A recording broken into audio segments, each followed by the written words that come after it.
Yes, Majority Leader.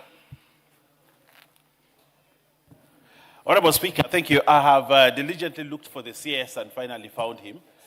And he is in the House, and I would like to cordially present him to you so that he can start the business of the day. Thank you, Honorable Speaker. CS for Health, Honorable Duale.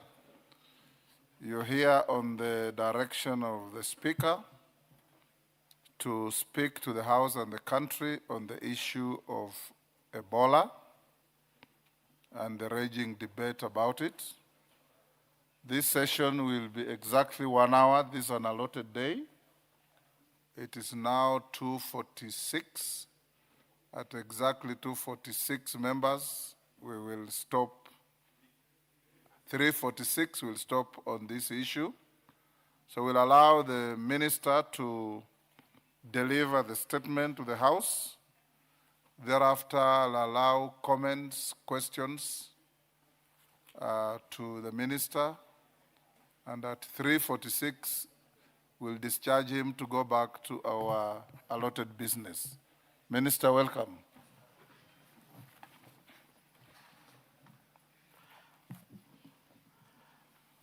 Mr. Speaker, honorable members, I thank you, Honorable Speaker, for giving me this opportunity to appear before this House and to provide a report on Kenya's preparedness and containment and management of the threat posed by Ebola virus disease, following your directive during the plenary sitting of the 2nd June 2026. I also acknowledge the concern raised by honorable members regarding the possibility of Ebola virus disease importation into the country, the establishment of a quarantine and isolation centers in Kenya, the preparedness of public health facilities, and the nature of the regional and international coordination mechanism. From the onset, I wish to assure this House and the people of Kenya that the country has not recorded any confirmed case of Ebola virus disease as of 3rd of June 2026. The government is, however, treating the regional outbreak with the seriousness it deserves, because Ebola is a severe disease with high fatality and huge public health threat. And Kenya's position as a regional aviation, trade, transport, and diplomatic hub places the country at increased risk of importation of the disease. Honorable Speaker, the epicenter of this outbreak is in DRC and Congo. As per our last situational update, the Democratic Republic of Congo has reported 1,083 suspected cases and 259 deaths. Of these, 321 cases are laboratory confirmed, with 48 confirmed deaths. A total of 2,746 contacts have been listed for follow-up. Uganda has reported 12 confirmed cases and 2 deaths, with 642 contacts listed for follow-up. Honorable Speaker, this disease is associated with the Bundi species of Ebola virus. This is significant because there is currently no approved vaccine for this particular virus or for this particular species. The outbreak has also affected healthcare workers both in DRC and in Congo. In view of the regional risk, the WHO declared the outbreak as a public health emergency of international concern on the 16th of May 2026, while Africa CDC declared it a public health emergency of continental security. These both declarations by WHO and Africa CDC signals an extraordinary public health event that poses a risk to other countries and requires a coordinated international response. Kenya has therefore activated the National Preparedness System in accordance with our constitutional duty to protect the right to health our obligations under the Health Act 2017 and the International Health Regulations 2025. Honorable Speaker, before I respond to the many questions that you have asked me to answer, let me just give the country what is Ebola and which type of Ebola is this. Ebola is a severe, often very fatal illness in humans. There are 3 different types of species.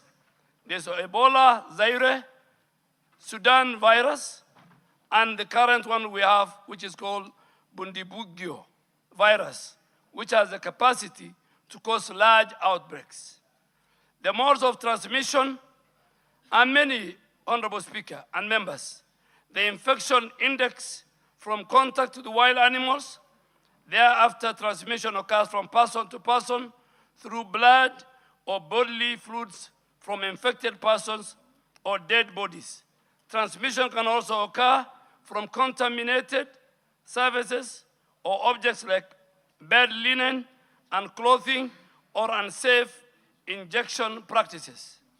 What are the early signs and symptoms? The average incubation period of this particular virus, Ebola virus, is between 2 to 21 days. Infected people are not contagious until they develop the symptoms. Initial signs and symptoms are non-specific. Many common infections, like other diseases like malaria, typhoid, meningitis. But the symptoms are usually of a sudden onset. They include fever, chills, headache, joint pain, muscle pain, backache, nausea, vomiting, diarrhea, fatigue, weakness, skin rashes, among others. Bleeding is less frequent and can occur in the later stages of this disease. Who is at risk of infection? Travelers to the affected countries like DRC and Uganda, contacts of travelers from the affected region, family members of the Ebola virus diseases, healthcare workers taking care of the patients with Ebola, or people handling bodies of Ebola victims. How do we prevent Ebola? Early identification and prompt referral and isolation of the suspected cases. Basic universal precautions of hand hygiene and gloving in health setups during the routine work. Wearing of the full personal protective equipment when handling cases or suspected or confirmed Ebola. And finally, to avoid contact with the bodily fluids of suspected cases.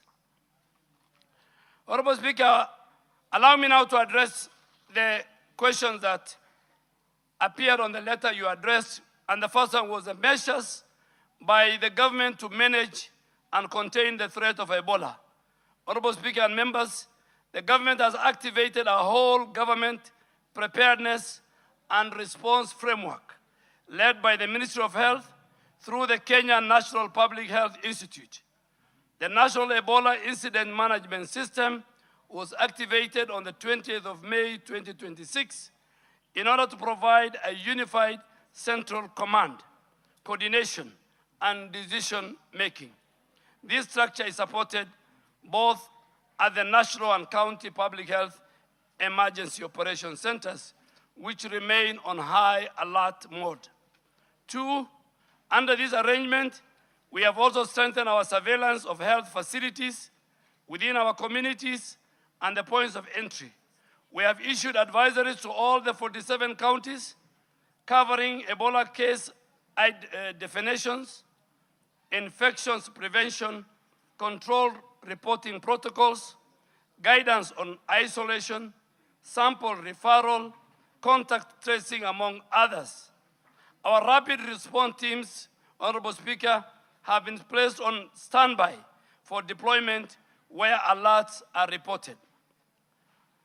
Government has also enhanced screening at our 26 official points of entry, including our international airports, land border crossings. As of yesterday, 2nd June 2026, 71,243 travelers have been screened cumulatively, including the 2,506 travelers who were screened in the last 24 hours. Screening focuses particularly on travelers from the affected countries and high-risk travel routes. To date, Honorable Speaker, the national surveillance system has captured and investigated 22 suspected alerts from across the country. All of them have tested negative. These alerts were reported from Nairobi, Kiambu, Uasin Gishu, Nyeri, Nakuru, Nyamira, West Pokot, Kisumu, and Bungoma.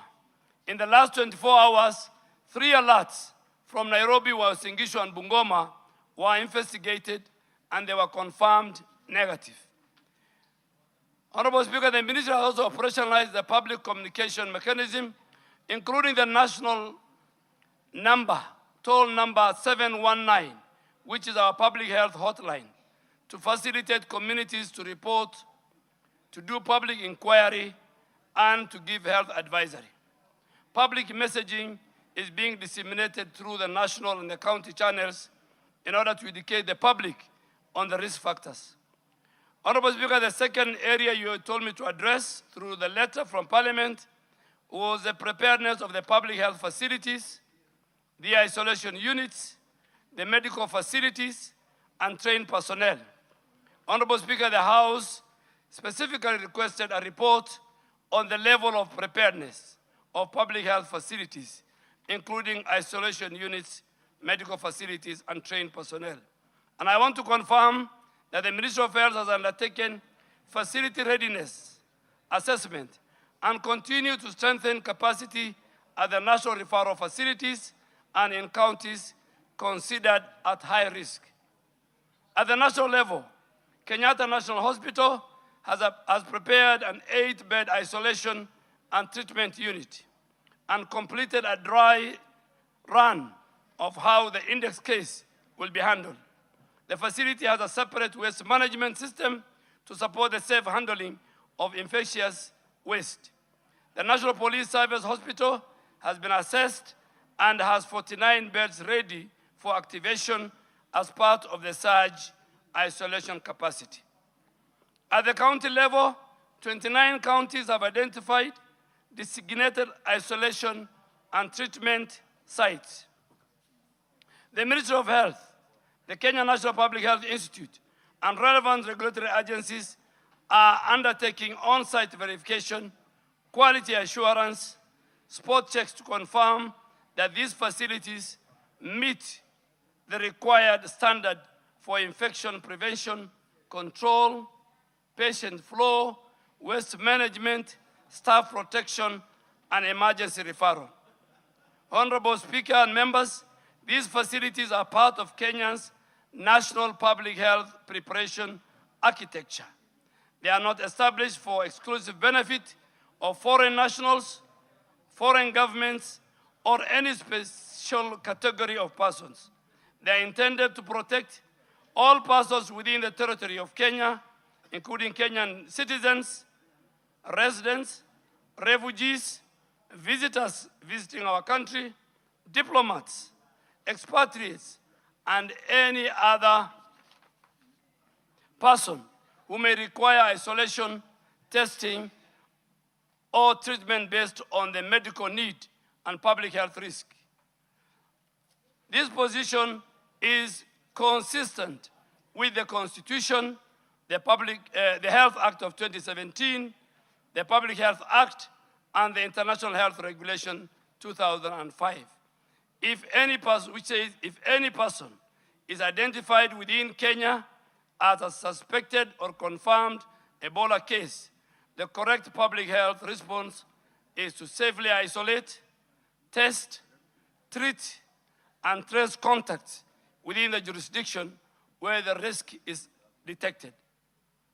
On personnel readiness, Kenya has mapped a surge capacity of 241 expert responders comprising of 51 epidemiology and laboratory training program, 118 African volunteer health corps professionals, 72 basic health emergency management specialists, and these teams are on standby for deployment to support surveillance, contact tracing, case investigation, laboratory diagnosis, and field responses.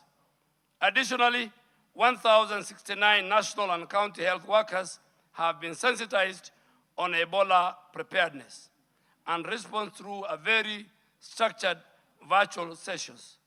On-site training and simulation drills have been undertaken in Busia County and Busia border, where 60 health workers have been trained, and additional exercises are going on our plan for the county of Turkana and Trans Nzoia. A national tabletop exercise is scheduled for 15th to 18th June 2026 to test coordination, referral, laboratory, and response. Thirdly, Honorable Speaker, you have asked the measures we have activated as a ministry, which I have really enumerated. Honorable Speaker, in surveillance, the health facility and community-based surveillance have been intensified. Ebola case definitions have been distributed to all counties. Rapid response teams remain on 24-hour standby. Counties have also been directed to identify and operationalize isolation facilities, holding areas, and quarantine facilities. At our points of entry, screening has been strengthened through health declaration requirements, temperature screening, symptoms assessment, and referral protocol. Thermal scanners, holding rooms, ambulance systems are being reviewed and activated in all our priority ports of entry, including major airports and high-volume land border points. On our laboratory preparedness, the virus being an extreme biohazard, 4 laboratories have been designated for Ebola testing. The National Public Health Laboratory, Kemri Nairobi, and Kemri Kisumu, and a mobile laboratory deployed to Busia. These laboratories are equipped for molecular diagnosis with a mobile laboratory positioned to reduce the turnaround time in the border region. However, Honorable Speaker, I wish to be very candid with this House. While laboratory capacity is strong, the current stocks of specialized test kits, reagents, personnel protective equipment, which are estimated to support only approximately the first 200 suspects, are in place now. And this is why additional emergency financing and partner support are required to build a more adequate testing capacity. In infection prevention and control, the World Health Organization has provided 1,000 Ebola PPE kits, which are available in the country and being prepositioned to support preparedness activity.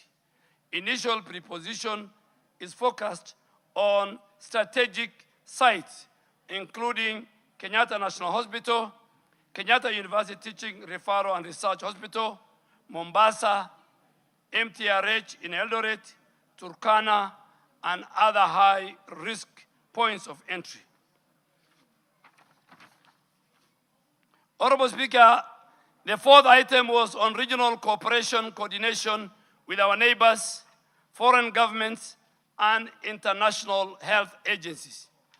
Honorable Speaker, the House requested a report on that. Kenya is working closely with all the affected and neighboring countries, regional institutions, international partners, because Ebola is not a national problem. It's a regional, it's a global security, it's a global public health security threat. The ministry is engaging in cross-border coordination with our sister country, Uganda, with a particular focus on sharing surveillance information, traveler screening, case notification, contact tracing, laboratory referral, and rapid response readiness. Kenya is coordinating, and we have held meetings at the highest level with the World Health Organization, with the Africa CDC, with the IGAD, with the EACC, with the International Organization for Migration, with the U.S. Center for Disease Control, all these at ministerial level, and with other development partners. This cooperation is focused on surveillance, on laboratory support, on simulation exercise, on technical guidance, training, risk communication, logistics, and partner resource mobilization. And I wish to emphasize, Honorable Speaker, that international cooperation does not mean surrender of our national authority and sovereignty. All public health decisions within Kenya remain under the authority of the government of Kenya. International partners provide technical assistance, commodities, financing, training, and logistical support. Regarding the recent media reports alleging that Kenya has entered into an agreement with the United States of government to establish a quarantine facility for U.S. citizens or foreign nationals, I wish to state it clearly that Kenya and the U.S. government signed an agreement on cooperation in threat reduction, biological and infectious diseases engagement program on the 24th July 2015 during the state visit of our President and President Barack Obama. President Uhuru and President Barack Obama. The agreements were therefore approved by the cabinet then in April of 2016 and subsequently introduced in this House in Parliament, laid on the table of the House on the 19th of July 2016. Upon undergoing parliamentary procedures and public participation and the House process, the House approved the ratification of the agreement on the 9th of February 2017. This agreement subsequently entered into force on 6th of April 2017 and has a validity of 5 years.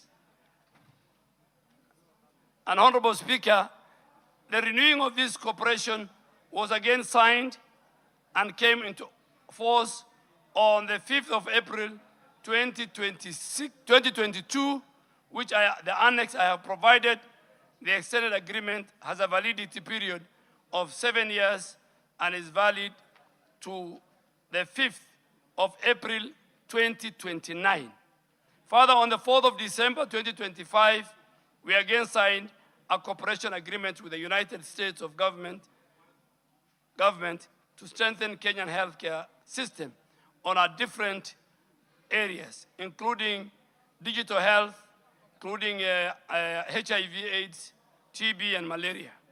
Over the last 23 years, Honorable Speaker, the government and the people of the United States, through the U.S. government health program, has provided close to $8 billion, equivalent to slightly over 1 trillion Kenya shillings in support of the Kenyan health sector. This investment has significantly strengthened our national response to HIV, TB, malaria, maternal newborn, and global health security. The government of Kenya deeply appreciates this long-standing partnership and remains committed to ensuring that the gains made are sustained through the increased domestic investment, strengthened institutions, and successful implementation of the Kenya-US Health Cooperation Framework, which provides a pathway towards greater country ownership and sustainability of our health program. Honorable Speaker, the proposed Ebola treatment and isolation unit at Laikipia Air Base is part of the 23 similar units to be established in the country as part of our preparedness and response. This facility will jointly be run by the government of Kenya and the U.S. government under the command of the Air Force Commander, the base commander, and the entire medical team of the Kenya Defense Forces, working together with the Ministry of Health. This proposed facility reaffirms Kenya's position as a medical hub in the East Africa region with the capacity to offer specialized care for complex infectious diseases like Ebola. I must also inform the House that aspects of the matter relating to the alleged international health agreements and containment arrangements are now before court. Accordingly, and in keeping with the doctrine of sub judice and standing orders of this House, I will avoid discussing the merits of any active litigation. But I will, however, continue to provide this House with the government's public health position and preparedness status. Honorable Speaker, you also asked about the establishment and accessibility of the Ebola disease control and isolation centers. Honorable Speaker, the House asked whether Ebola disease control and isolation centers have been established in the country. And I want to say this. I hasten to add that there is a significant presence of Kenyans in the affected regions of both DRC and Uganda. Many Kenyans work in Uganda and do business, both in Uganda and DRC. And two of our leading banks, KCB and Equity, employ Kenyans who live in that region. In addition, Kenya has approximately 450 specialized KDF officers and servicemen who are in DRC under the MONUSCO peacekeeping mission. Any of these Kenyans could be exposed and could require a quarantine and isolation facility back home in Kenya. The government has established undesignated isolation and treatment capacity as part of our national preparedness.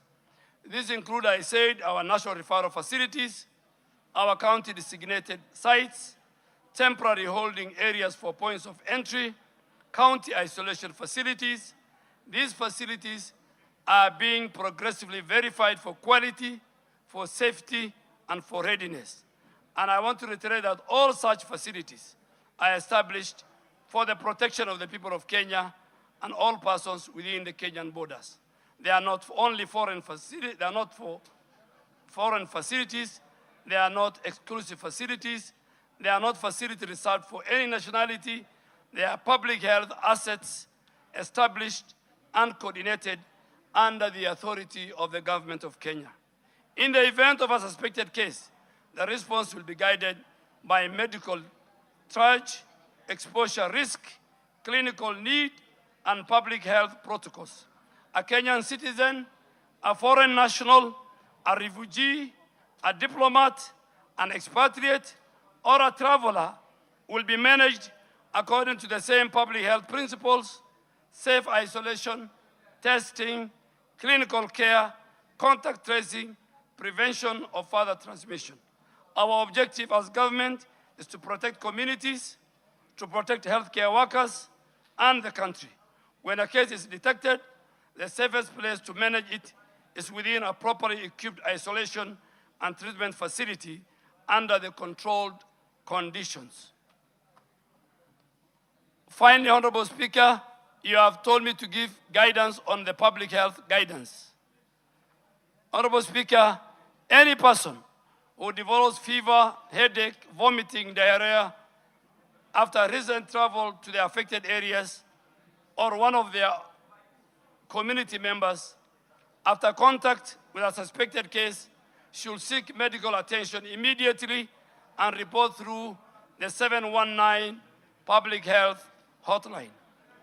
Honorable Speaker, our readiness assessment gaps and resource requirements are all provided in this document, and I think I have provided the agreements, the documents, but just to conclude so that I take questions from members, Honorable Speaker and members, it's very important, you play a very important role in the public health protection of our country.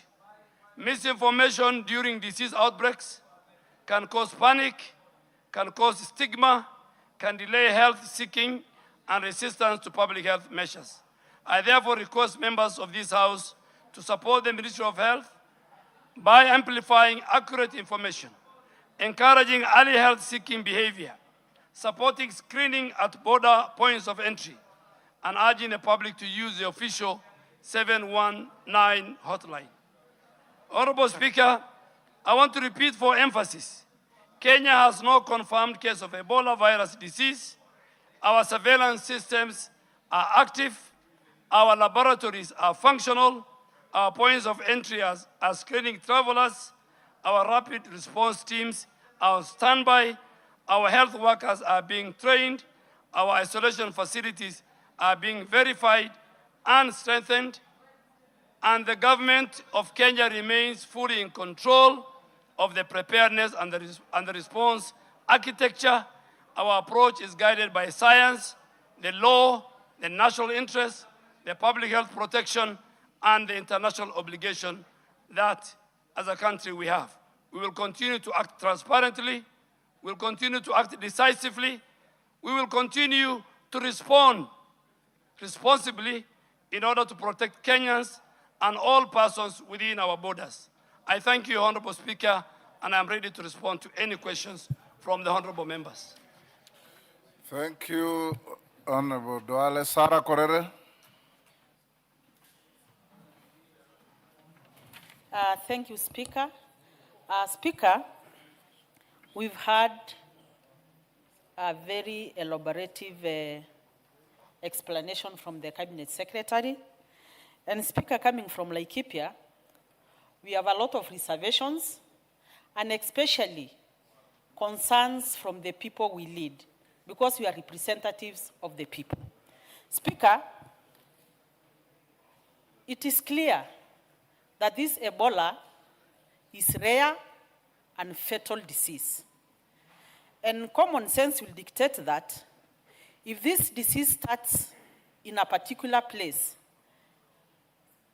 it will be natural that you just contain it where it has started. I want to ask the Cabinet Secretary. He has said that the government of Kenya and the government of the US signed an agreement way back in 2015. And in 2019, there was Corona, which was a global problem. We didn't see the US come out the way they have come out now to construct a Corona isolation center or a center to help the Corona people who are infected by Corona in Laikipia or anywhere in this country. And if they have, probably the Cabinet Secretary can tell us. About this Ebola thing, I want to ask the Cabinet Secretary. You know, it's very unfortunate that we saw a US Secretary of State in Washington declaring that they will not allow even one single case of a corona-infected US citizen, I mean Ebola, set foot in America.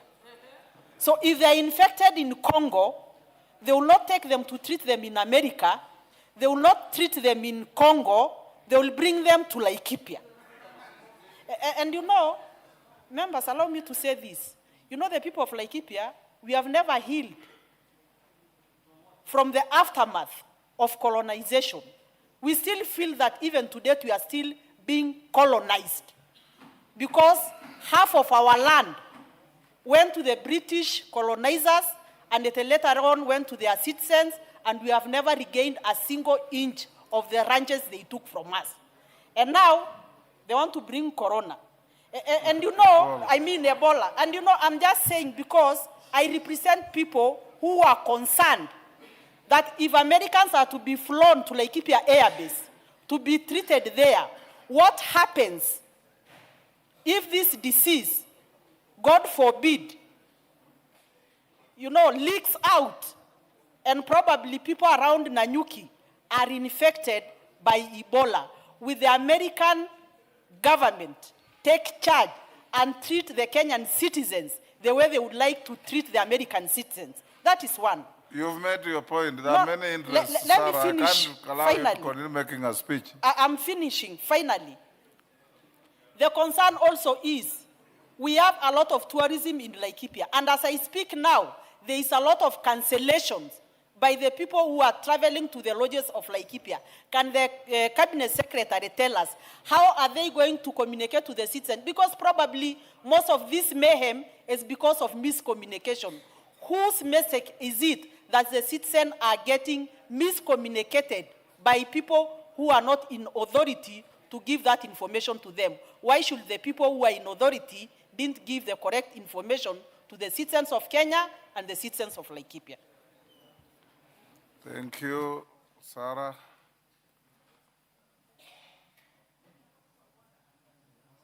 Mere Mase.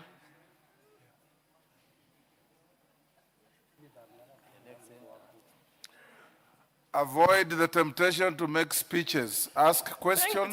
Thank you, Yes. Honorable Speaker. Honorable Speaker, and I thank you for giving me this opportunity because I'm from the border to Uganda, and my people are more at risk. My question is, I have listened to the PS, to the CS, I'm very sorry, to the CS. I have a concern. The ministry officials were in Busia County, Teso South at Alupe Hospital with a proposal to convert Alupe Hospital into an isolation center for managing Ebola. Honorable Speaker, I do not have any other hospital to serve the people of Teso South. None. It is only Alupe Hospital. So I want to tell the CS that we will resist, that Alupe Hospital cannot be made an isolation center for Ebola.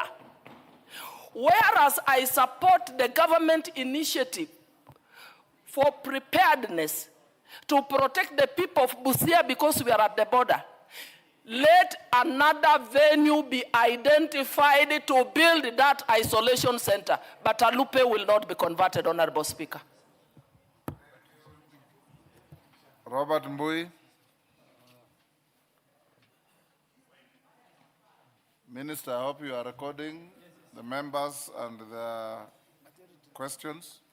I have to. Mbui. Thank you, Mr. Speaker. Mr. Speaker, listening to the CS, he was very clear when he said that Kenya has no cases of Ebola. And Mr. Speaker, the ministry should endeavor to ensure that Kenyan citizens are safe, because that is the purpose of this ministry. Now, we know that Ebola is highly contagious. There is this agreement that he says there is, because of sub judice, he cannot maybe table it before us. But Mr. Speaker, I want to ask him to just clarify. In that agreement, which is between Kenya and the US... He didn't say that. He didn't say he cannot table. In fact, the Because he has agreement not is... tabled, Mr. Speaker. The agreement is here. Oh, we have it, okay. Yes. Oh, the court case, the matters He said that he are will not delve contained in the into court matters case. sub judice.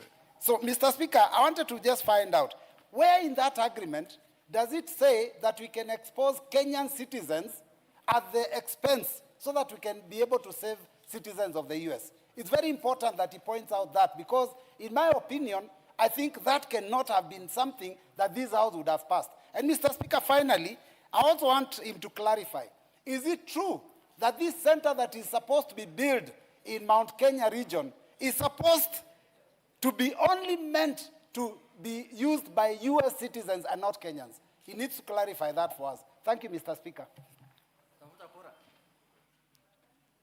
Yes, Ndindi Nyoro. Thank you very much, Honorable Speaker, for this chance. And direct to the point, I have listened to the CS, and there is actually no space in his speech about the view of Kenyans. I'm yet to meet one single Kenyan who is in support of having this quarantine in Kenya, Honorable Speaker. And it is important for the government to know that the government exists for the welfare of Kenyans. And Kenyans know when their space is being cropped, Honorable Speaker. Honorable Speaker, the US budget in terms of health is 860 times ours. Their technology is better in all respects, including biotech, Honorable Speaker. They have better capacity to handle these kind of issues than Kenya. Honorable Speaker, while the CS is here, I would request him. Kenyans have spoken in one voice. We do not want that facility of Ebola here in Kenya. Please listen to the Kenyan voices. And Honorable Speaker, as the CS is here, the CS should actually bite himself and the obligations to what the Kenyans are looking forward to. Lastly, Honorable Speaker, in terms of the fragility of our health sector, and also listening to some officials from the US proclaiming clearly that they do not want any case of Ebola in their country, how reckless would the government be in doing exactly the same that which the country that is the US do not want in their soil? As Kenyans, we refuse. The government must listen to Kenyans and desist from having this quarantine in Kenya. Yes, Mama Zamzam. Come to you. Asante Mheshimiwa Spika, na mimi pia niweze kumwelezea waziri ndio Ebola na kujitayarisha ni kitu kizuri sana, kwa sababu hawa ni majirani zetu, wengine wanatuuzia kahawa umumu, wengine wanafanya nini, lakini iwe ni kama kukinga wa Kenya peke yake waziri. Lakini waziri, ikiwa na mimi nataka niwaambie hata wale wabunge walikuwa hapa, kwa sababu inasemekana hiyo ilipita hapa bunge hapa na Ndindi Nyoro ulikuwa hapa kwa hii bunge. Kwa hiyo ni vitu ambavyo mngeweza kukataa wakati ule ili isiweze kupita, mumpatie rais wakati mgumu. Waziri, mimi napenda kusema tu kama Mwamerika amekataa kule kwake, hapa Kenya tukubali, na nasikia katika counties 20 ambao walikuwa wamekubali, Mombasa ilikuwa moja wao. Kama mama Mombasa, sitaki kuona mzungu kule anatibiwa Ebola. Iwe kama itajengwa ni ya kuangalia watu wetu peke yake. Waziri, sisi ni kitu kizuri na tuna support kama tuwe na preparedness, manake sisi ni majirani, huwezi jua, na wanasema ina spray na unyevunyevu either through sex ama maji ama mate, hizo vitu tumesikia. Lakini sasa huwezi jua kitu yote za kutokea. Mheshimiwa Spika, kitu chochote chaweza kutokea. Na ikitokea iwe ni sisi wa Kenya peke yetu, isiwe kuwa ni mtu mwingine anakuja kutibiwa hapa, waende kwao ama warudi Kongo kule walipata ugonjwa watibiwe Kongo. Asante sana Spika. Yes, Ichungwa. Honorable Speaker, first I don't know whether Honorable Zamzam, but the Deputy Speaker tells me Honorable Zamzam is actually right, because the Minister did But speak that's about what the Minister said. bodily fluids. She simply said what the Minister said. So bodily fluids Except could the be Minister- transmitted in many ways. The Minister didn't speak in such good Swahili. Or at all. So thank you, Honorable Speaker. Honorable Speaker, let me first begin by thanking the Minister for this statement, because as Honorable Sarah Korere has said, is indeed very elaborate. And also to note, Honorable Speaker, that at the time this agreement was tabled in this House, I highly suspect the Honorable ADEN Duale, as leader of majority, is the one who tabled this report in 2015. And the subsequent one tabled in 2022 was tabled by the Honorable Kimunya, my predecessor, as leader of majority. And it is true that the agreement between the Republic of Kenya and the United States was tabled, debated, and ratified by this House. Therefore, even as we speak, I know there's a temptation, Honorable Speaker, to speak to the gallery. And I wanted to begin by asking the CS to clarify just one thing that he has already said in his statement, but which many of us probably did not hear, or we have blocked our ears from hearing it. And because I have the privilege of having a copy of this statement here, Honorable Speaker, the CS did state that the proposed Ebola treatment and isolation unit at the Laikipia Air Base is part of the 23 similar units to be established in the country as part of our preparedness and response. So I would want first, CS, clarify to us and to the country that we are not establishing one isolation center at Laikipia Air Base. The one at Laikipia Air Base is one amongst 23 others. Two honorable CS, including some of the ones, the minister did name a few, including one in Busia, was it Alupe or somewhere? Order. Gone. Two, Honorable Speaker, I want the minister to clarify to us and to the country something again that he has said in this statement, that this isolation center is not being established for foreigners exclusively. The minister has said that we have 2 Kenyan banks with Kenyans, our sons and daughters working in the DRC, some in Uganda. We have 450 of our armed men, our armed officers, who have given their lives to protect our lives in this country and the region, our region of peace. Should any of those 450 of our officers, our sons and daughters in DRC, God forbid, catch the Ebola virus, where shall we take them? Do we take them to America? Do we leave them to die in the Congo forest? Or do we establish isolation centers as any responsible government and administration would do to make sure that should you, Honorable Speaker, this weekend, I traveled to Rwanda. Honorable Speaker, I traveled to Rwanda as a Kenyan. Yes, Millie, what is Any the point other of order? Kenyan would have traveled to Congo. Yes, Millie. Sorry, Mr. Speaker, I had to interrupt the majority leader, especially now that I'm in leadership of the broad-based. But I'm just wondering, is the honorable member in order to imply that the United States of America is irresponsible by not setting up their own facilities in America? Because Kenya is responsible setting up one in Kenya.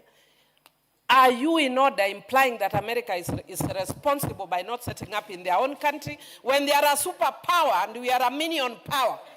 Are you, even Honorable Buru is still looking for power and you are bringing, are you suggesting that America is irresponsible by any chance? Honorable Millie, are you saying that America is incapable of being irresponsible? Mr.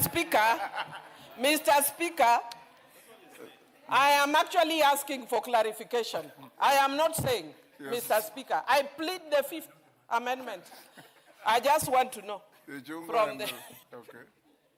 Honorable Speaker, in direct response to my sister, Honorable Millie, I am very well versed with our standing orders. I would never allude to the irresponsibility of a friendly nation on the floor of this House. I will not do that. But my point was, Honorable Speaker, back to my point, that as a responsible country, should we or should we not have isolation centers? Because this disease, we can't run away from the fact that it is there, and it is there in our neighborhood, in this region. Therefore, the question that I wanted the CS to clarify, yes.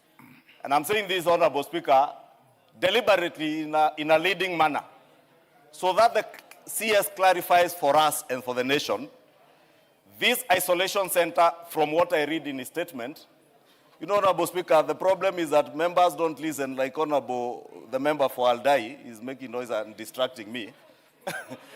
And that is why maybe we may have missed some of the issues the CS has said. Because my understanding, and that is the clarification I sought, was that this isolation center is for preparedness, even to cater for Kenyans who may catch the disease, whether it is a staff of KCB, Equity Bank, or one of our armed officers who are working in DRC. Should they catch the disease, for instance, the military, the natural thing would be if I was the commander-in-chief or the CDF, airlift anyone in an isolated manner to the airbase, to the isolation center there, to be treated there. But a truck driver, Honorable Speaker, who Finish catches up. the disease in DRC, in Goma, and probably is detected at the Busia border. Is there a facility at the Busia border? Because I have read about the laboratory testing there. Maybe among us, the 23, the CS should also clarify where are these other 23 centers to be established? Do we have them around the border with Uganda and where the trucks are passing, both legal and the illegal crossings? Because I see in his statement he's spoken about the legal crossings. But there are also illegal border points. What are we doing? Lastly, CS, on your preparedness, you have spoken about the contact tracing. We're at about 100%, 87% on laboratory readiness, rapid response teams at 90%, infection prevention and control at 56%. But you have also told us that we have kits for the first 200 suspected cases. And that is where preparedness comes in, Honorable Speaker, and I hope the CS can tell us, have you then prepared? Because I've also seen your request. You are saying the first 100 cases will cost about 2.686 billion. Is this money already provided for in the budget? Or should we, as we go to the budget process, now factor additional resources for this preparedness for Ebola? Because the first 200, if we learned anything from COVID, to get from 0 to 1,000 cases would take less than 3-4 weeks. Therefore, Honorable Speaker, I will just seek those clarifications. And Honorable Speaker, let me just close by saying this. Ebola is a dangerous disease from what we have seen. But as a country, we must be prepared. And those isolation centers ought to be there, but they cannot be exclusively for others to use without Kenyans. And I think that's the very critical clarification. Because, Honorable Speaker, you know, in closing, this country, as Michael Joseph once told us, we have peculiar habits. Now, as politicians, many of us are very good experts in Ebola. And many Kenyans, almost all Kenyans now are experts in Ebola. Let us hear from the experts, including the doctors here. Waziri, let him respond to those. But before that, Minister, allow me to acknowledge your children, students in the galleries. In the Speaker's Gallery, we have Githunguri Girls School from Kandara, Muranga. We have St. Musingo High School from Ikolomani, Kakamega. Students, when your school is mentioned, you stand up to be acknowledged. In the public gallery, we have Kapsimbeyo School from Kuresoi South, Nakuru. USIU Africa, I believe there are students from Roysambu, Nairobi. Masjid Al-Amin Academy from Starehe, Nairobi. Gijiwe Methodist Fellowship from South Imenti, Meru. And Githurai Mixed School, Ruiru, Kiambu. On my behalf and on behalf of the House, we welcome the students, their teachers, and those accompanying them to Parliament. Minister, you can proceed to respond. Thereafter, we'll take another round, which will be the last one. Thank you, Mr. Speaker. Mr. Speaker, I am ready to answer the valid questions by our honorable members, my colleagues. But Honorable Speaker, we are dealing with a very abnormal situation. And I want the House to look at the Public Health Act, Section 35 mandates the Ministry of Health to take all the necessary action to protect and safeguard the safety of our citizens, our visitors, and all those who live within the borders of our country from any of the infectious diseases. To my sister, Honorable Sarah Koreri, but before even Honorable Speaker answer that question, first I think for information, we have 12 counties which are very high risk. These counties are Nairobi, Mombasa, Uasin Gishu, Busia, Kisumu, Bungoma, Trans Nzoia, West Pokot, Turkana, Homa Bay, and Migori. And this is because of the air, the road, transport, and the northern corridor. Then we have got high risk. The first one was very high risk. The high risk counties are 13. These are Vihiga, Kakamega, Nakuru, Kericho, Nandi, Kiambu, Machakos, Makueni, Kilifi, Taita Taveta, Isiolo, Elgeyo Marakwet, and Garissa. Honorable Speaker, again, for the information of the House, as of today, we have designated, verified 3 major hospitals as treatment centers. Kenyatta National Hospital, the Kenya National Police Hospital, MTRH in Eldoret. Secondly, we have also identified that we are in the process of completing the isolation, the treatment center of 2 hospitals in Busia. And I want to urge my sister, Mary Emase, even before COVID, the people of Busia and the country as a large, under the Ministry of Health, agreed that Alupe Hospital, a research center, is one of the very few infectious research hospitals.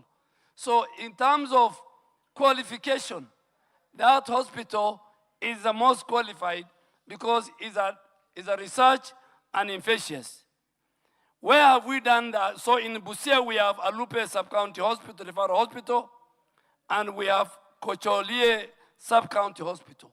The reason why we picked on those 2, you know, that is where the biggest crossing. For the record, it's called Kocholia, not Kocholia. Kocholia.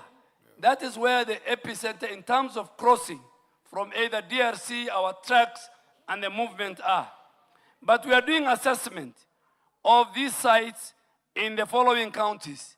And Honorable Speaker, under the Public Health Act, we don't need to do public participation. We are not going to consult citizens.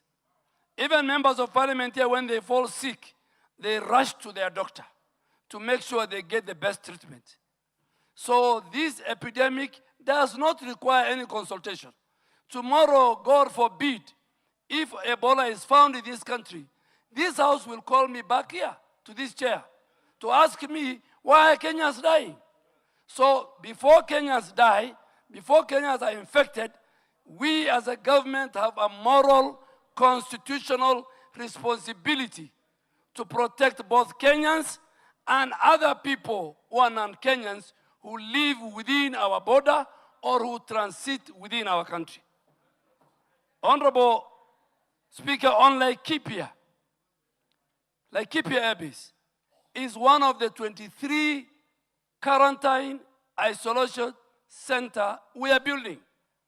And we will not stop it. Why we are building in the air base, far from even, and there are a number of reasons why. The runway in Laikipia is one of the longest runway. That is where we have KDF medical team. That is why even our 450 Kenyans who are serving today under the UN, our special forces, the quick response unit. I'm the Speaker, I was a Minister for Defense. I went to Ituri. I know all those areas. Those who have gone to Lumumbashi. Kenyans, the biggest hospitals in DRC are run by Kenyans, are owned by Kenyans. So we must protect, Mr. Speaker. So Laikipia will protect both Kenyans and the US. Honorable Speaker, when we had the COVID, and some of us were members of parliament here, the UN, the US, and many other international bodies built a hospital in Nairobi Hospital, a UN specialized hospital to deal with COVID. There was no noise that time. We have a responsibility to Honorable protect the Kiamba, residents. let him respond. to Honorable the questions Speaker, first. on what the Secretary of State, Mark Rubio, said, that if it was said by the Minister, the Secretary of Health, I will respond. But I think that is an area for diplomats. The best person to respond to this House is the PCS. Because if it was my colleague, C.S. Kennedy, Alupe have answered very well. Laikipia we will build. Honorable Dini Nyoro, I think you are a bit very unfair. Because if all counties refuse to host isolation centers, the way you are suggesting, where will the Kenyans who will be infected, God forbid, go? I mean, as a leader, I don't think that way we can be irresponsible. And I agree with you, Madam Zamzam. Semen is part of the fluid. You are right. You are right. I saw people laughing at her. Body fluids. When we talk of body fluids, there are different types. Semen is one of the body fluids. So, Honorable Ndindi Nyoro, I really want to urge you, my very good friend, if we say every county refuses, then where are we going to treat Kenyans? Are we going to treat them up in the air? We as a government have a responsibility. We can still even create another isolation center in one of our barracks in any part of the country. If today it was in Mordecai in Garissa, in Isiolo, so it will treat both Kenyans and foreigners. And please, let us not politicize it. The document that we signed, and it was for the good of our country. It's the good of our country. It was good for our country. Kenya, Honorable Speaker, is number 2 in terms of healthcare delivery. South Africa is ahead of us. And very soon, even the US that you are praising, having a very good healthcare system, I can assure you, under the good leadership of President Ruto, we will become number 1 in healthcare delivery in another 10 years. Honorable Kimani, I have given all the 23 on our table of all the isolation centers, including let us not politicize the health of our citizens. And I want to ask a question, Honorable Speaker. A Kenyan who is in DRC crosses today. He passes through the scanners in Busia. Minister, you are not here to ask questions. Yes. Give a hypothesis. No, Honorable, I want to compare with the US one. Yes. If a Kenyan crosses and then the scanners don't detect as having Ebola, the incubation period for this disease is 3 weeks. He comes and joins his family and the community. After 2 weeks, he's found to be infected with Ebola. What is the damage that Kenyan can cause? You know, we must look at how to save the nation. So we are more concerned about Americans coming, but we are not concerned about even the thousands of Kenyans, truck drivers who pass every day, go on there. We are just focused. Let us not make, Honorable Speaker, this thing more of the Kenya Kwanza administration. The health of the citizens of our country is a collective responsibility. Those in government, those in the opposition. We can play around with anything else. Honorable Speaker, the Honorable Sarah Korere, there have been 16 other previous Ebola outbreaks in our country. This is the 17th one. So it didn't come with this government. COVID was not with this government. So, and then Ebola and all infectious diseases, they don't know borders. They cross. They can cross from anywhere. And we must make sure the isolation and treatment centers, including the one in Laikipia, are securely controlled. The environment, even within the Laikipia, in fact, because it's a military camp, is even more secure than the ones we are putting in the counties. Any one of us can be infected with Ebola, God forbid. Healthcare workers will be trained. Waste management will be done. Honorable Speaker, Honorable Mary Emase have answered a question. Honorable Ndindi have answered this question. I think there was Honorable Zamzam under the International Health Regulation Act of 2005, which this House has adopted. We are obligated. We are part of the global community. We are part of the global health security. Kenya is celebrated as one of the key leaders in global health security. We are obligated not only to take care of our own, but we are obligated to treat, to detect, and make sure even those who are not Kenyans, but who are within our border, must be taken care of, so that we are not safe until all of us are safe. I think the Honorable Deputy Minority Leader, my old colleague, the facility is receiving patients. What we have passed in the House was on infectious, biosafety, biological, which were all stipulated in the agreement. And Honorable Speaker, I have carried all the documents for this House. It was there before. You can get it from the Hansard, how it was passed, but I still have copies at the Ministry of Health. So quarantine is not only for Americans, even Kenyans will be isolated at the facility, and I have highlighted the huge Kenyan population in DRC and Uganda need our support. Honorable Speaker, I think most of the questions I have answered. The last one is, let our preparedness and response be dictated by science and not by politics. How we respond, how we protect our citizens from Ebola, which has no vaccine, it should be guided by science, but not politics. We'll go back to politics when we know the country is safe, the citizens are safe. And Honorable Speaker, finally, Nairobi is the center of the diplomatic community. The UN at Gigiri, the only one in the global south, extra 8,000 staff have been brought in the last 3 months. This is where we have the multilateral institutions. This is where we have JKI last year received 9 million visitors and about 3 million tourists. All those, plus our citizens, we must be cognizant of their health. Honorable Speaker, so like Kipia, Honorable Korere, the one on the land taken, I think it is this House again which has passed the agreement between us and our UK partners. So there's nothing illegal the government has done. Let's all of us be the voices and help us communicate to our constituencies that Ebola, and particularly this variant, is dangerous, it has no cure, and all of us must be vigilant and alert, and those of us in the health ministry, we will protect our citizens. Order, Mary Emase. What is it, Emase? He has responded to your question.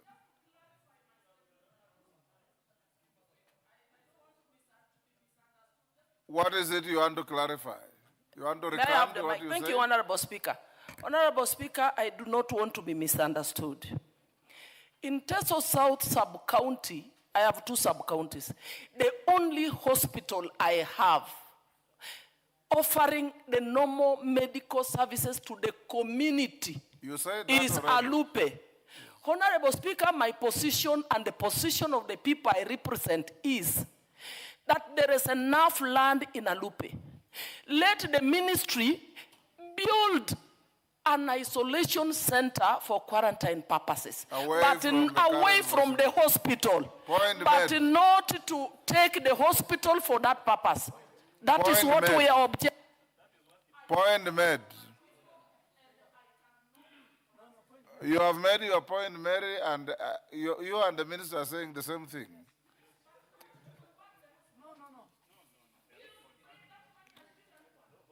Honorable members, order. Honorable members, the time I allocated has been overshot. Just hold your horses. Has been overshot by 9 minutes. Given the interest, and whoever I give, you just ask a question, no speeches, so that we can take another 10, 15 minutes, and you're obligated to extend from 10 by the time we are consuming now until we finish. Okay, I will give 3. Okay, my minority leader, Junet, you will be number 1 on this side. Number 2, I'll give Honorable Kiamba Susan, that is number 2. Number 3, I'll give the Chair of Health. This side, I'll give Professor Jaldeza, number 1. I'll give my Deputy Speaker, number 2. And I'll give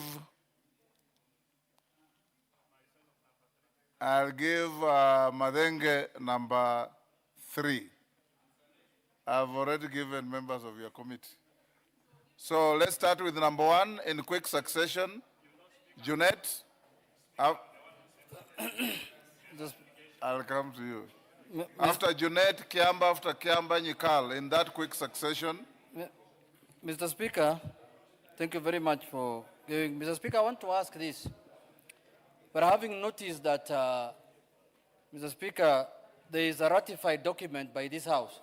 The Speaker, members should take very serious when the Speaker is putting a question. Of as many of that opinion say, you just say, you don't know you're ratifying something that's going to bring a disease. So be careful next time.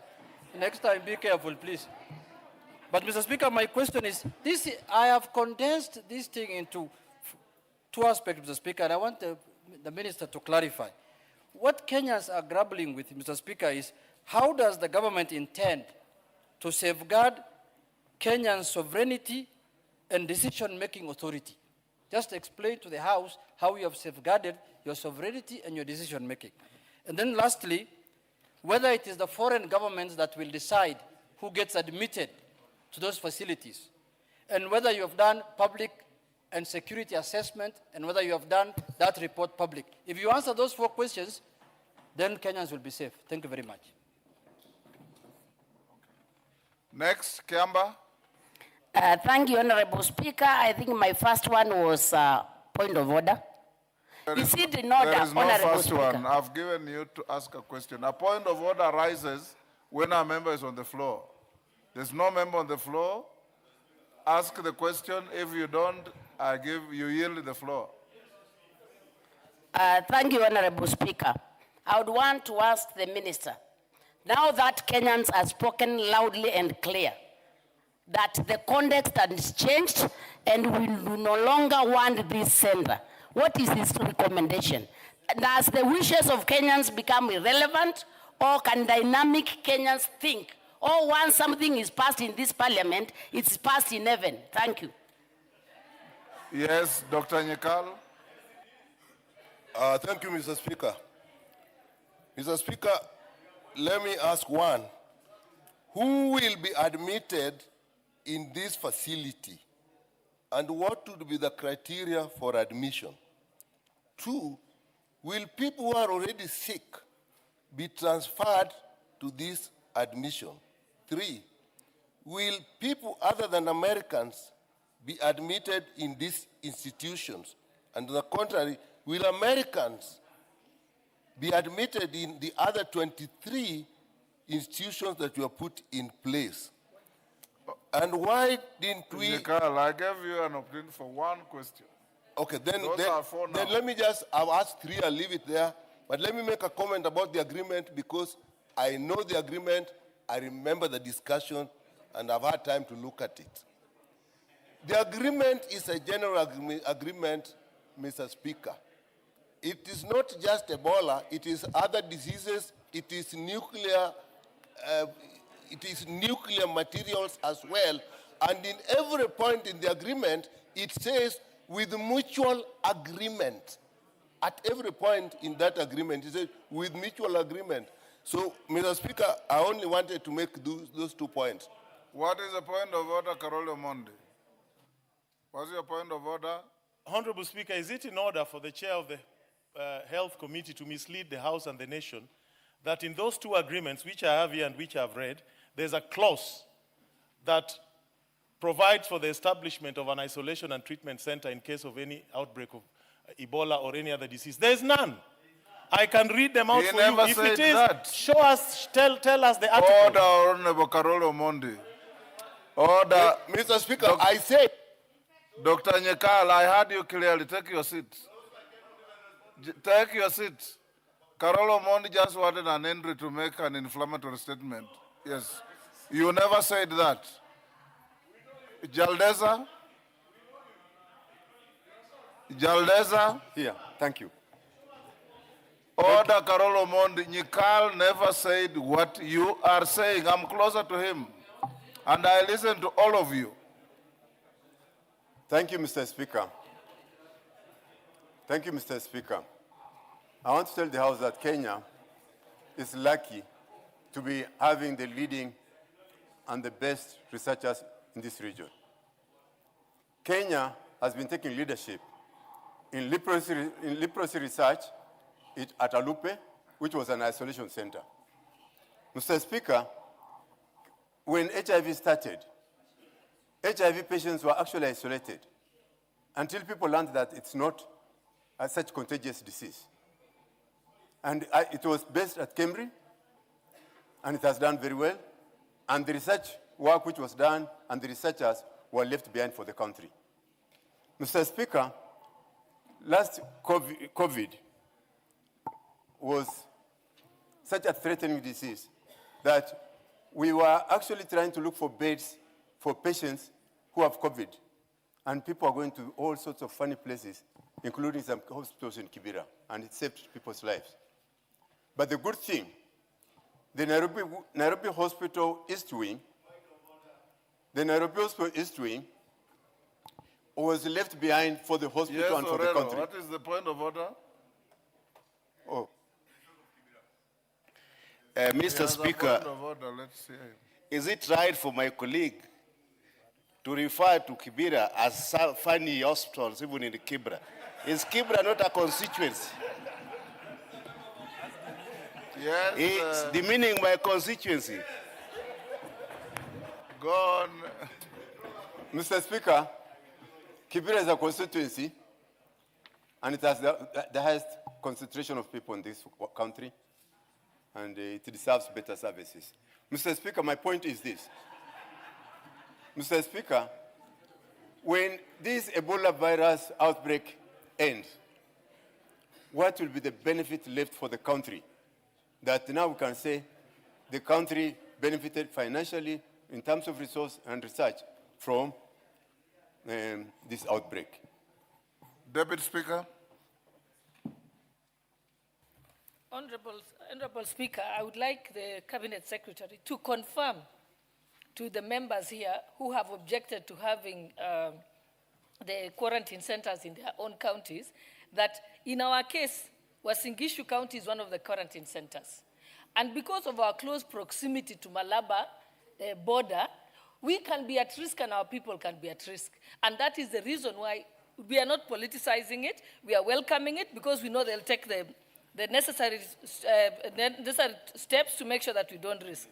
And also, I want the Cabinet Secretary to also confirm to members that you're not going to endanger our health because of politics. This is a highly infectious disease. In fact, it can warrant calling of a state of emergency in the country. It is not a choice for people to make or a court process. The moment the country, if people's health is endangered and livelihoods are at risk, we might not even be, you're not supposed to even question.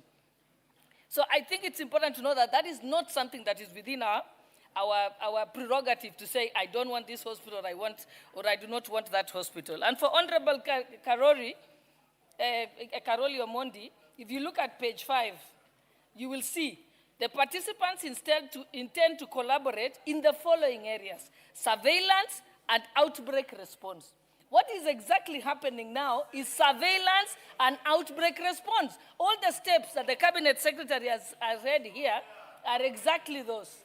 Thank you, Honorable Speaker. Madenge. Thank you, Honorable Speaker. Honorable Speaker, I want to draw the Minister to the attention to the first agreement that was tabled in this House for ratification. On page 6, Article 3, Executive Agents and Implementing Agreements. For the United States, the agent responsible is the United States Department of Defense. And therefore, Honorable Speaker, the Minister cannot fail to respond to the words of the Secretary of State in saying that the United States will not allow Ebola-infected patients into their borders, because that is the issue that Kenyans are talking about. In Kenya, it is the Ministry of Health. So, CS, you cannot abdicate responsibility. Honorable Speaker, my second content, again on the agreement, is Article 11, page 11, that this agreement shall remain in force subject to Article 13.2 for a period of 5 years from the date of entry into force and the ratification by this House. There was no express, although there is a provision in 3, this agreement may be renewed for an agreed period upon mutual consultation and consent. In the approval provided by this House, did this House envisage that when I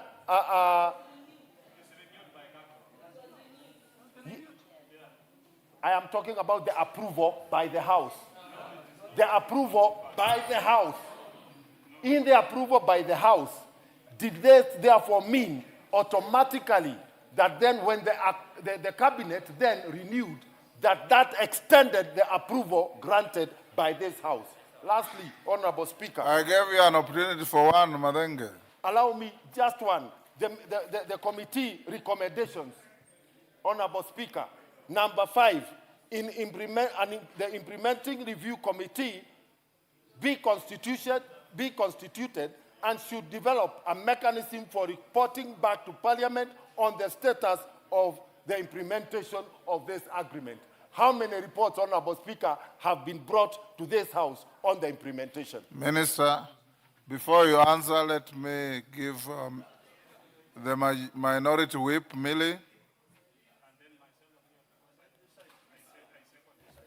Millie. Thank you. Ask one question only. Thank you, Mr. Don't Speaker. make a speech. No, I actually wasn't going to give a speech. You are the one prompting me. But I'm not asking. I will stop you if you I'm try. not asking. I'm not going to. Go ahead. Thank you, Mr. Speaker. Mr. I've Speaker. given Millie on account of being your leader. Go on. Thank you, Mr. Hey. Mr. Speaker, you can see Suberians are disturbing each other. Mr. Speaker, mine is really very, very simple. And if you listen to the concerns, Kenyans are not really too worried about setting up of centers that protect Kenyans. Kenyans are worried about the statement that was made by Rubio from the US that seems to imply that this facility is for Americans to protect Americans so that the infected Americans do not touch American soil. And Mr. Speaker, if you want my opinion, it was a very irresponsible statement. Yes, it was a very responsible statement. Yes. And all I want to ask Honorable Duale, even though he's throwing back this to the Ministry of Foreign Affairs, is what is he doing to deal with this issue squarely with America? We have seen our counterparts in West Africa when they're being bullied by the French, that they take a firm position and say no. So what are you doing to tell America that they are a friendly nation and we are friends to them, but we cannot allow a situation that compromises our own nationals to maintain that friendship. We cannot allow such things in Kenya. Thank you. Last, Bukose. Thank you, Honorable Speaker. Honorable Speaker, I want to confirm that when the report was tabled in 2016 by the Committee of Health, I seconded that report, and the chair was Honorable Nyamai. What I wanted to ask the Cabinet Secretary, what I wanted to ask the Cabinet Secretary, why are you laughing? No, it was Honorable Nyamai. If it's a statement of fact, it remains a statement of It's fact. a statement of fact. Yes. Honorable Nyikal was a member of the committee. And Honorable Speaker, one funny thing about that report is that when we put into the dailies to ask for public participation, there was no single memorandum from the public. Nobody wrote anything. And I think Kenyans also need to be responsible. They must be able to look at some of these when the parliament puts a document for opinions or memorandum in the dailies, that they should also be able to give inputs. And therefore, honorable members who are not members of parliament by them cannot say that they were not Kenyans at that time. They needed to have even put their input. What I wanted to ask the Honorable Minister, Mr. Speaker. Kajiado South, Parashina, what's your point of order? Mr. Speaker, is a member in order to come to maybe to relate the public participation by then, and what is going now is Ebola. So we're talking about the Ebola, the foreign, whatever is happening is the question is about Ebola. It's not about the agreement by that time. I think you're wasting my time because you don't understand. This is the problem of not understanding what we were ratifying. Honorable Speaker, what I wanted to ask. Honorable Junet, what is it? Hold your horses. Mr. Speaker, Dr. Pokose should have given us more information that Dr. Nyamai was the chair and he was the vice chair. Yes. He put it like he was a member. No, I was a vice chair. But Mr. Speaker, just to... He said he seconded. Yeah, but he was the vice chair of that committee. Yes. Mr. Speaker, the fact of the matter that is coming out today here is that Parliament ratified this treaty. Yes. Mr. Speaker, yes. Let us be open to Kenyans. We gave them opportunity to give their public participation. We ratified. We told Americans, do what you want to do. Yes. And when the Speaker says, as many of the other opinions say, aye, don't cheat Kenyans. It is true what minority leader is saying. We ratified the agreement as the National Assembly. And it became the law of Kenya, because by ratification, what it means is that it becomes part of the law of the country. Ask the question. My question to the Cabinet Secretary. Yes. You know, when people are raising about the isolation centers being set up in certain areas, does it mean the whole hospital becomes an isolation center, or there is a specific area within the hospital that is set up as an isolation center? Because I think that is what Kenyans need to understand publicly, so that, like my colleague, when we talk about Koicholwa or Alupe, thinking that the whole of Alupe is an isolation center. So I think the Cabinet Secretary needs to clarify. Even as we speak of Kenyatta having an isolation center, what does it mean? Thank you, Honorable Speaker. Minister, can you answer all those in 5 minutes? Yes, Honorable Speaker. Honorable Speaker, let me start where Honorable Pukose left. That isolation centers are not part and parcel of the hospital where citizens access for other services. And it's not something only with Ebola. It is a standard procedure when an infectious disease happens, whether it is Marburg, Mpox, name it. So even in Alupe, in any facility, even in Laikipia, it is very far. Those who come from Laikipia know the expansiveness of Laikipia Air Base. It is far from the base and all the facility in the base. So no hospital. Honorable Chair, Honorable Junet asked whether the issue of our sovereignty. And in my statement I say, and I want to emphasize, that international cooperation does not mean surrender of our national authority and sovereignty. All public health decisions within Kenya remain under the authority of the government of Kenya. International partners and governments, including the US, they provide technical assistance, they provide health commodities, they provide finance, and I want to thank the US government, the only one so far, apart from WHO, who has provided 1.7 billion for just only Ebola.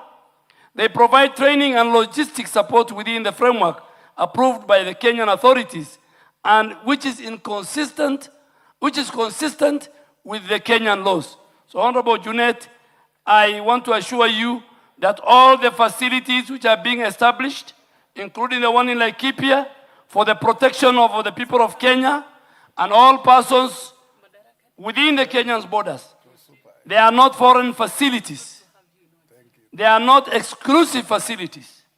They are not facilities reserved for any nationality.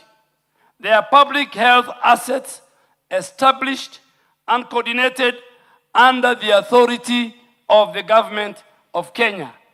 Honorable Speaker, Honorable Sholei, I think, made it very clear. We have a moral responsibility. Every county where we are setting isolation, quarantine, treatment centers, they are based on science and the law. And it's done by experts who are Kenyans. Honorable Madenge, you are a member of the health committee. You know that I have never shied away or abdicated my role as a minister for health, and I'll never do it. But this agreement first was signed by Minister Macharia. It was again extended by my very good colleague, the current Minister for Agriculture, Kagwe. And when an extension is being done, it only requires one ratification by the House. So the House has passed, the way we have passed many other many other agreements, and this is all to protect our people. Honorable Nyikal, Kenyans will have a priority in admission to any of the centers, including Laikipia. And we should not be very much preoccupied just one center. I don't know what is so fast about Laikipia. We have 23 centers. Even in my own backyard in Garissa, it's one of the counties. Tomorrow, if we agree to put it, and we're going to put it, the people of Garissa will be saved. So we have 23 centers, Laikipia included. And Kenya is one, and let us promote one Kenya, one health, and we protect Kenyans regardless of where they come from, regardless of their counties. We need the isolation quarantine centers, Honorable Speaker, first and fundamentally, morally and constitutionally, to protect our citizens, Kenyans. Again, also to protect other people who live or who come through our country. But for our partners who have signed the agreement, they can access these centers. Americans can access any of the centers. Of course, Laikipia is one of the centers they have jointly worked with the Kenya Defense Forces. Honorable Speaker, Honorable Susan talked about loud and clear. I don't know, I can't answer what is loud and clear, because Kenyans, when they want to make their choice, they do it through a referendum or through public participation, not through demonstrations. And the health of our citizens cannot and will not be decided by 3, 4 people, 10 people who will demonstrate outside MOH. Tomorrow, if Ebola, God forbid, finds itself in our country, the person and the people who will be held responsible is the current government. And we must do whatever it takes to protect the citizens of our country. Honorable Speaker, Honorable Jalesa and Honorable Jalesa, I think, he said we did this. We have the best capital. Jaldesa didn't ask a question. Yes, He Honorable made a Millie. statement.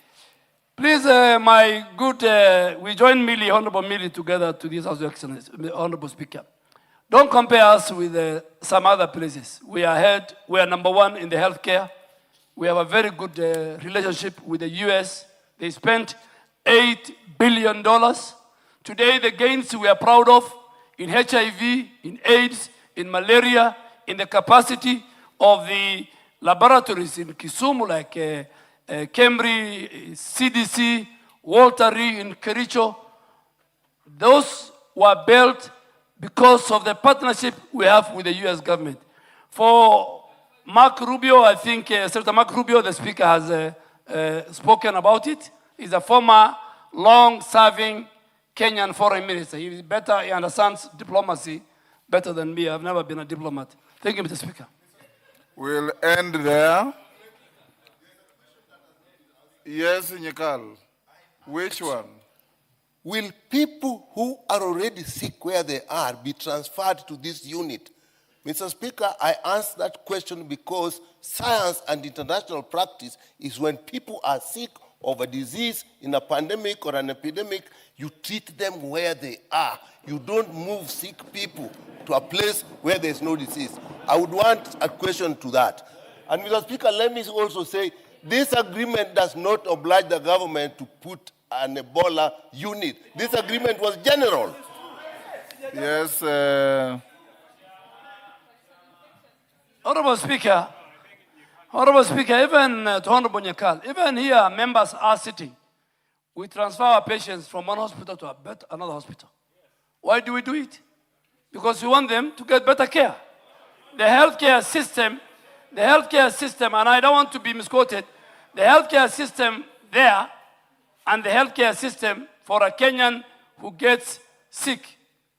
I am sure all of you sitting here, if your next of kin gets Ebola in DRC, the first thing you'll do is to bring to a better healthcare system in Kenya. Honorable Speaker, and I don't want to talk about hypothesis. As of today, there's no Ebola outbreak. So don't take me to a situation where I discuss about people who are infected with Ebola. When that comes, then the House can call me back and ask me that question. That, are you bringing in people who have Ebola? As of today, there's no Ebola patient in Kenya.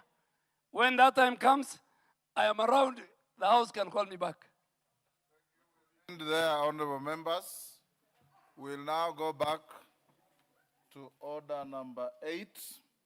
It is now 4, you'll call it, well, it's now 4:23. This second allotted day will end at 7:23. And the next allotted day will end at 10:25. Call out the next order. Minister, you are released to go back to your office.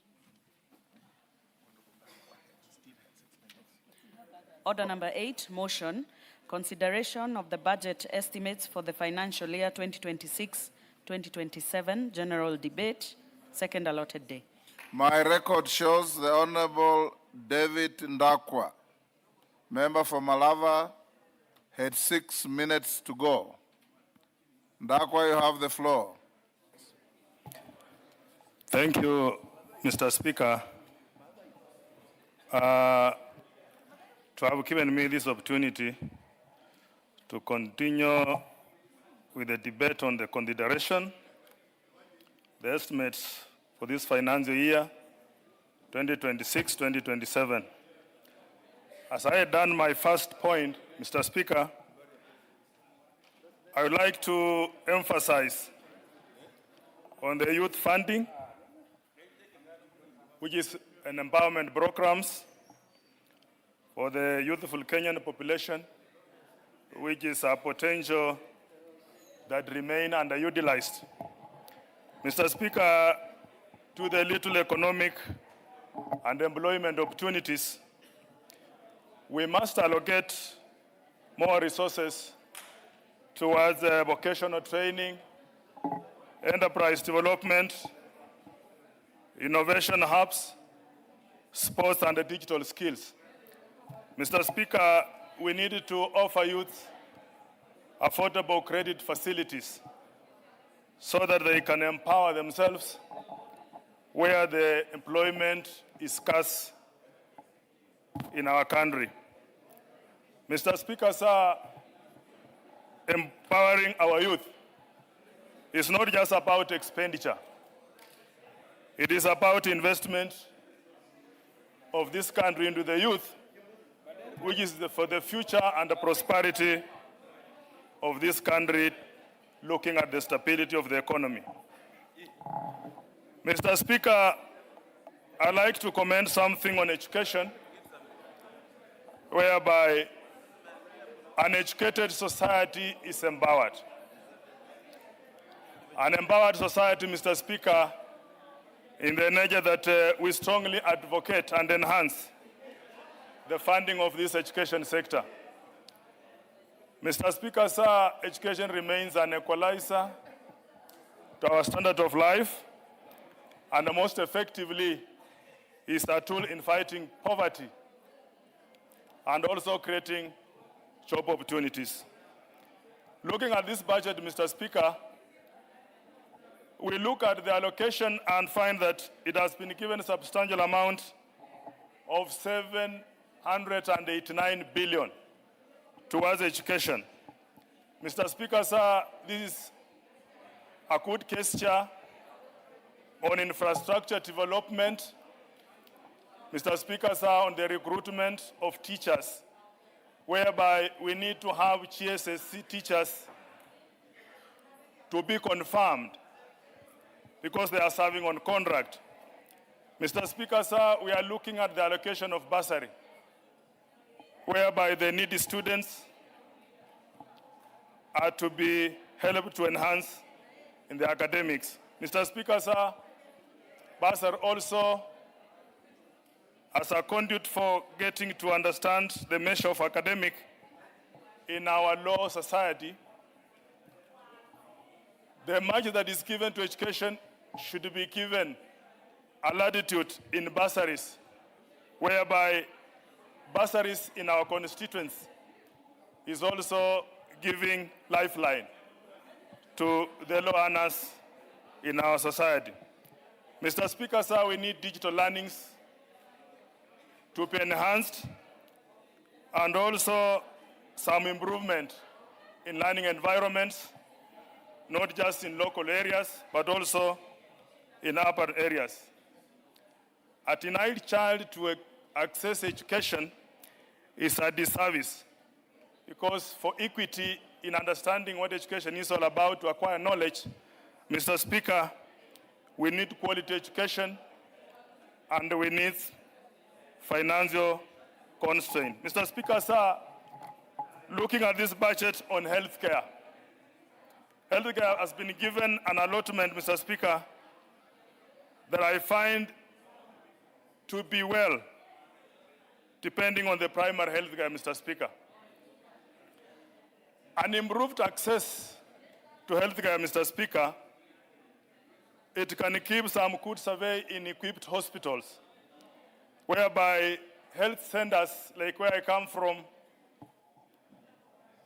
Kamchisu dispensary, has got its alignment to understand and be given a leeway to make sure that we are accessing health facilities with no difficulties. Unemployment given to our medical practitioners, Mr. Speaker, sir, where they are not motivated, you will find that their working condition is very poor, which is leading to demoralization. Mr. Speaker, sir, we need to strengthen universal health care, because most of our vulnerable in the society are the one getting pressure to tip into their pocket for them to get treatment. Mr. Speaker, sir, we have been talking about Ebola.